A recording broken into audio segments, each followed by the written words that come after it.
What's going on, guys? Unspoken back again. Unspoken reviews with another video, and I told you guys we were coming right with the next one. I didn't care, but this is episode 2 of X-Men 97. Like I said, this will be in the Unspoken reviews playlist, so you guys can check it out there and just check it out. Leave a comment and a like. Let me know what you guys think and what was your experience with the show. All right, so no spoilers ahead. First, this is just a review of the episode.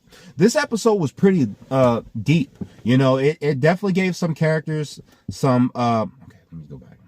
Okay, so episode 2, the trial of Magneto. So this episode was really deep. All right, it was really emotionally deep, especially for the character of Magneto.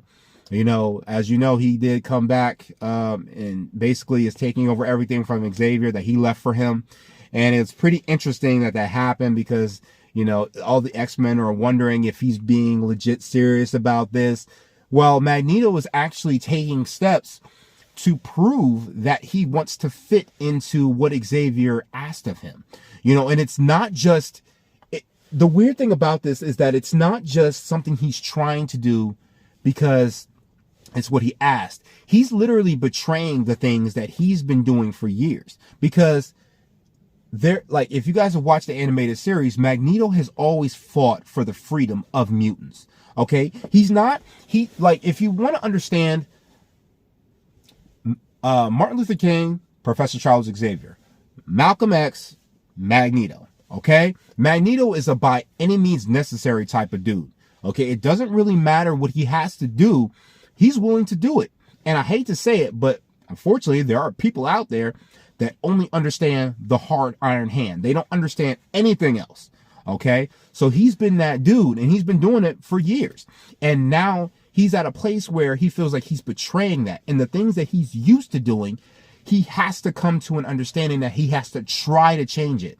And there it comes to a real emotional scene. And I'll get to it in the spoiler review, but it really got me. Like, he really felt like he was betraying what he has stood on ground on. You know, he stood on business for years.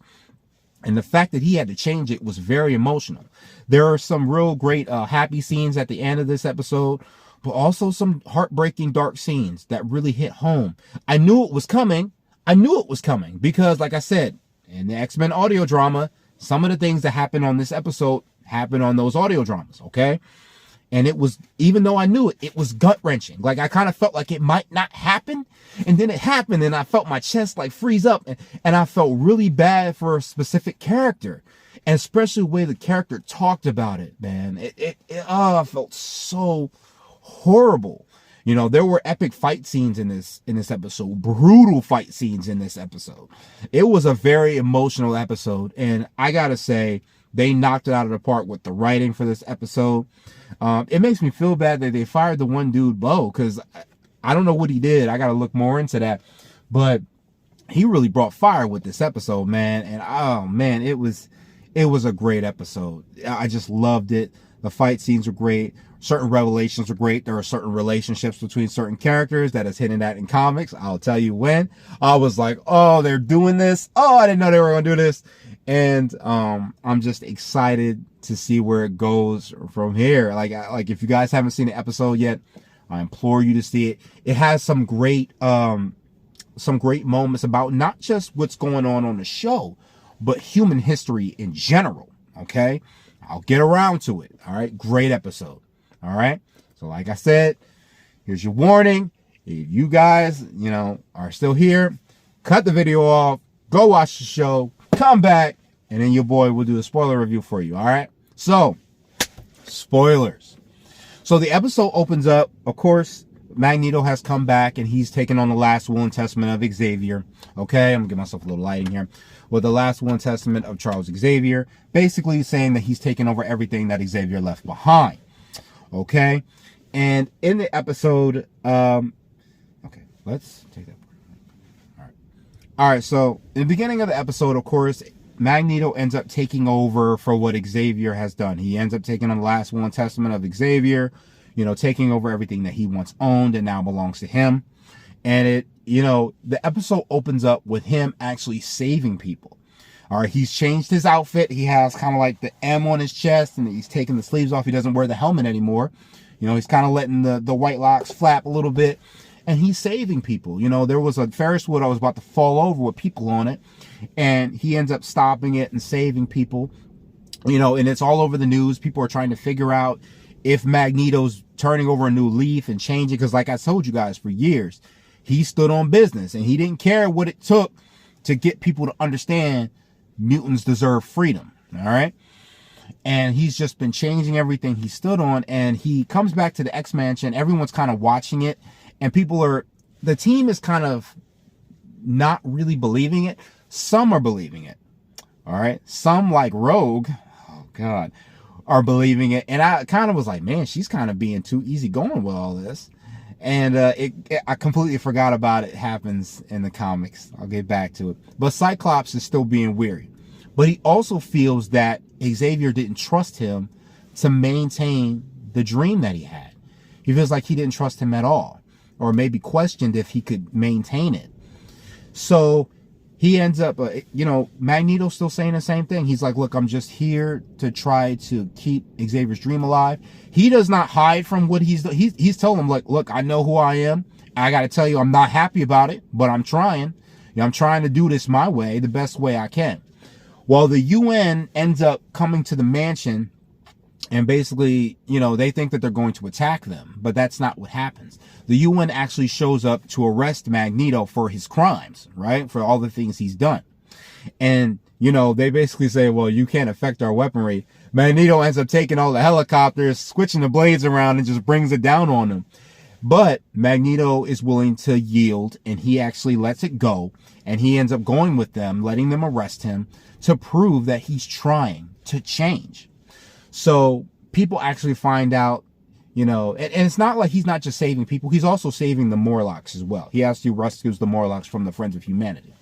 So he ends up going to trial, but the Friends of Humanity are not happy about this because they feel that if the judges, the humans, are willing to hear them out, that they are betraying humanity. And they set out to seemingly kill Magneto.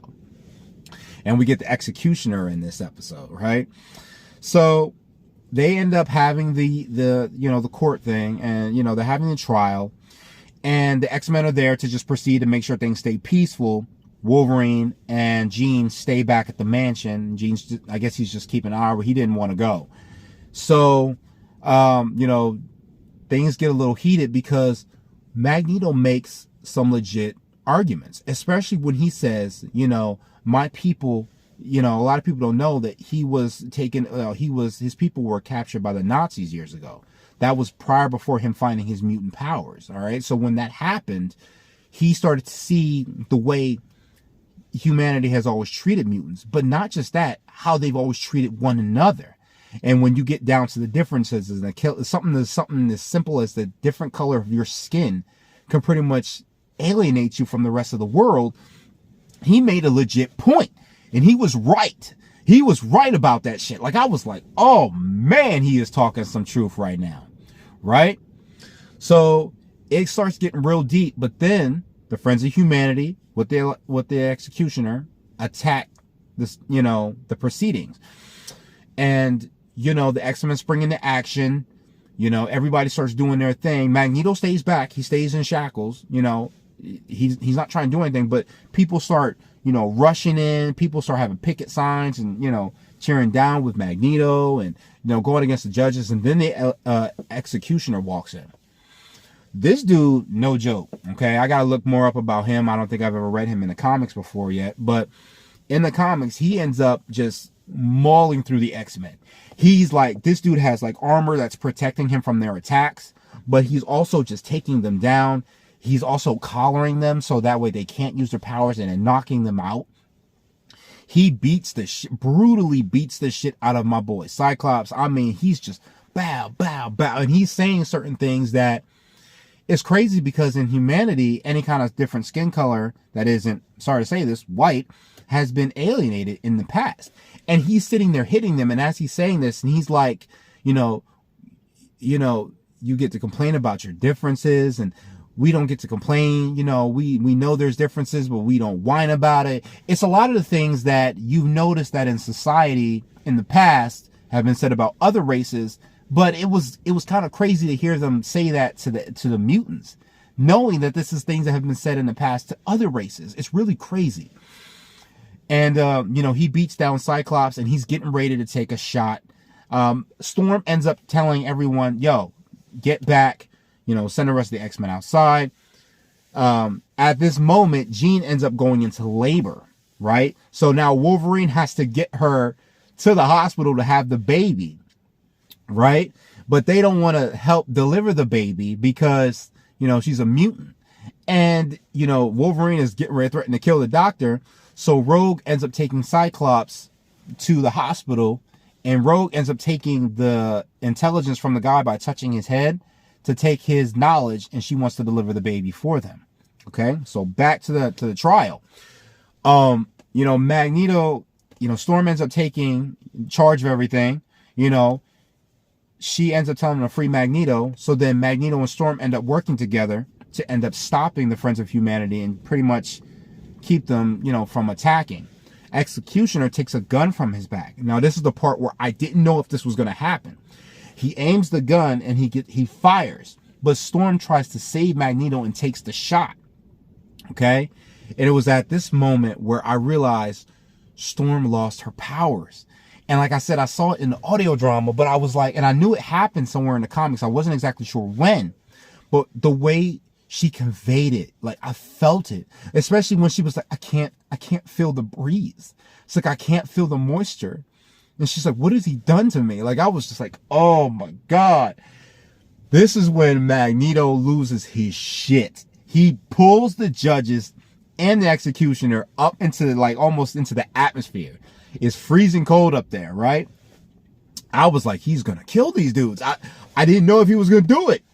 And this is the part where I said in the review where he's having this moment of he's betraying what he's always done. He's shedding tears, bro, because he wants to kill them. He really wants to end them right now and make them pay, not just for what they've always done to mutants, but what they did to Storm. He was pissed. Like, he was pissed. Like, this gun literally has like controlled rays from the collars, right? It's controlled radiation from the collars. And, it shoots and it took away her powers. And he's literally crying, but he chooses not to kill them. And he's like, don't make me regret this. He's like, don't make me come back to this point. Like, he even says it while they're up in the sky. He's like, please, do not make me come back to this point. Because he's letting them know, you do this shit again, I am going to end you. I don't care. It was a great scene. It was great. It was emotional. I felt so bad for Storm. They ended up, doing the operation for the baby. Nathan Summers comes out. You all know who Nathan Summers is. Cable. We got baby Cable, and so that was a great happy moment towards the end. But it was such a sad moment when we found out Storm's powers might be gone permanently. Now, like I said, if you guys listen to the audio drama, just listen to the audio drama. All right, it gets crazy. All right, it gets crazy. I'm hoping that they do that. I'm hoping that they do it. But she ends up leaving the X-Men. She leaves like a really heartfelt letter that everybody felt. I even felt it. You could really feel her absence in the team. You could really feel her heartbroken because, while she's still normal, she doesn't have that connected tissue to the X-Men anymore with her powers. So I felt it. I felt bad for her, and at the end of the episode, Magneto feels terrible, but he also kind of earns a little bit of Cyclops' respect. Scott starts to recognize that he might be on a road to change, and he's happy to see that, which I was happy to see them kind of come to somewhat of a conversation. It's not perfect, but we'll see what happens. And at the end of the episode, Morph thinks that, she'll come back. So he runs to the door after someone knocks on the door, and it is someone strangely that looks like Jean. And I think it, no spoilers, I believe it's Madeline. Like I said, if you guys know the show or know the series, you'll know that Madeline is a woman that Cyclops ends up getting with after Jean ends up dying. But I don't know for sure. Like I said, it was a great episode for me. I enjoyed it. I loved it. I hope you guys got a chance to watch it. And I can't wait to see where they go from here. Hopefully it only goes up. All right, guys. I'll catch you guys in the next video. Later.